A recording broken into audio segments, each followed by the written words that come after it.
Imagine waking up one morning, the world still bathes in the lavender hues of dawn, only to find that your neighbour's house, once just across the street, has vanished. In its place, a new structure sounds unfamiliar and foreign. This is the new reality of a world reshaped by instantaneous relocation technology.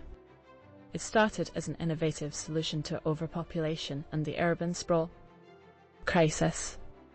The idea was simple yet revolutionary: homes that could be relocated overnight to new lands, new climates, wherever there was space and opportunity. At the flick of a switch, entire neighbourhoods could migrate, following the sun, or escaping inclement weather like flocks of migratory birds. At first, it felt like a magic trick. People awoke one day to the Eiffel Tower standing majestically beside their morning commute. The next day, it was the pyramids of Giza casting long shadows on the suburbs.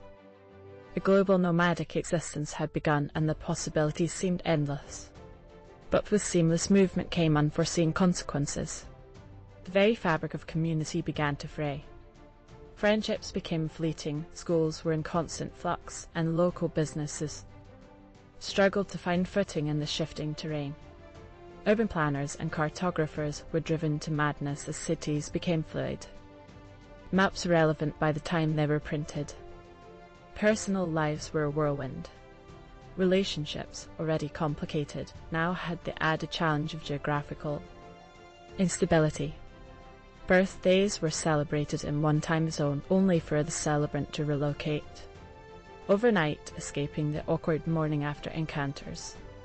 People began to lose track of time, and history felt less like a linear journey and more like a kaleidoscope of experiences. Yet, in the midst of this chaos, a peculiar bond formed.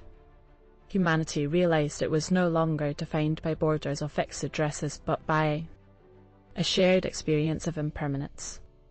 The world felt simultaneously larger and smaller, as every corner of the globe was theoretically just next door. But as the concept of home evolved, so too did the definition of belonging. People began to yearn for stability, for the comfort of knowing that their neighbour might still be their neighbour tomorrow. And just as quickly as it began, the grand experiment of endless adjacency was reconsidered. The novelty wore off, and what was once a marvel of technology became a reminder of the simple joys of permanence. And so, one day, like a traveller returning home, the world paused. Borders redrew themselves, not by political force but by popular demand, echoing a universal desire for community. People chose familiarity over novelty, a choice as ancient as humanity itself. Ironically, in a world where anything could be anywhere, the true revolution was realizing that some things are meant to stay put.